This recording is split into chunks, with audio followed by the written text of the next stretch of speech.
COVID took us off guard.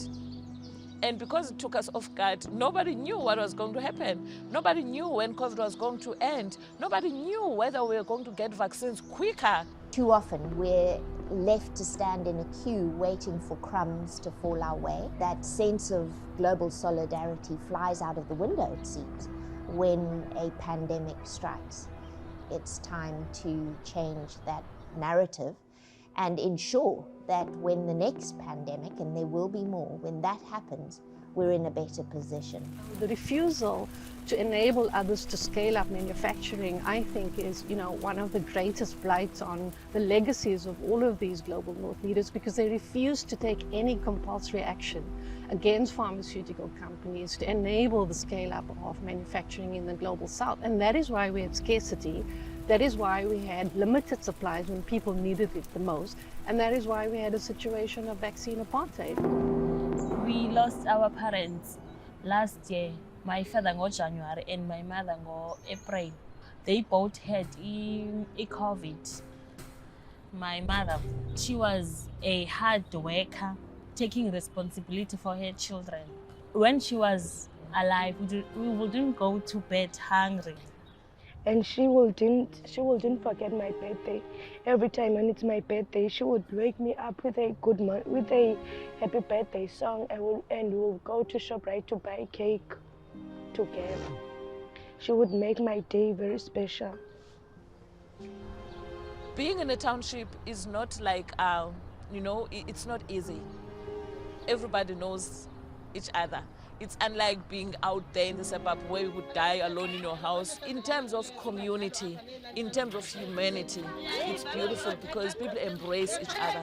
It was hard, I think, because most people were told to go stay in their houses, not go to work. And most jobs, most restaurants closed and people lost their jobs. I'm a COVID-19 survivor. I got to resign at work. There was a lot of debts and the salary was not enough. The area that I'm staying at, it's called SD, it's a social distance. Now we are just living for survival.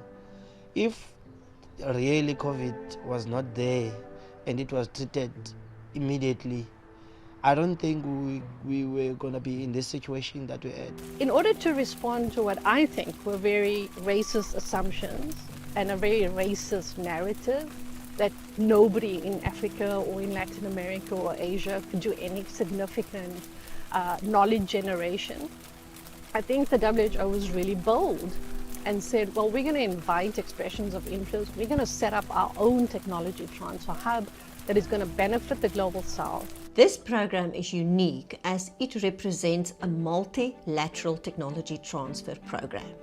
The hub, based in Cape Town at Afrigen Biologics, will develop a multi-product platform but validate and prove this platform with the first COVID-19 vaccine designed, developed and scaled at this hub. The utilization of this platform will be prioritized for neglected diseases. Those diseases in low and middle income countries that has an unmet need. Diseases such as TB, tuberculosis, HIV, dengue fever, Marburg, Ebola, yellow fever. So we are currently standing inside the Research and Development Lab here at Afrigen. In this lab, this is where we are doing all the process development for our mRNA vaccine. In this room, using the machine that you see here, we will actually be encapsulating the mRNA molecule into a lipid nanoparticle, which will be the final form the vaccine takes before it enters a patient. The proposal that Afrigen put forward to the WHO included BioVac. We are working very closely with BioVac.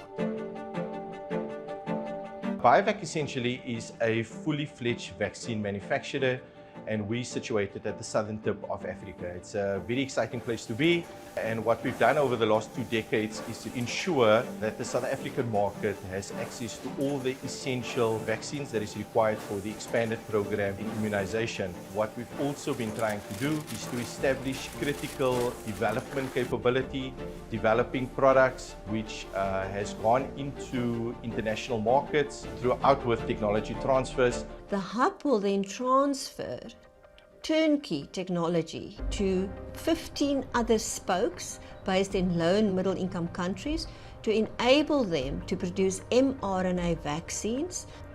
Et l'Institut Pasteur de Dakar, dans sa mission d'innovation, The Pasteur Institute of Dakar, in its mission of innovation, is committed to adopting new technologies which will be cheaper, easier to produce and easier to distribute. In this context, we're delighted to be part of the Afrigen Spoke, which gives access to messenger RNA technology, offering countless possibilities. We're committed to working to acquire, master and exploit this messenger RNA technology to meet the immunization needs not only of Senegal, but also the entire African continent. In this context, we're building a new factory which will allow us to increase our production capacities, not only to respond to COVID at the moment, but also to prepare us for future pandemics.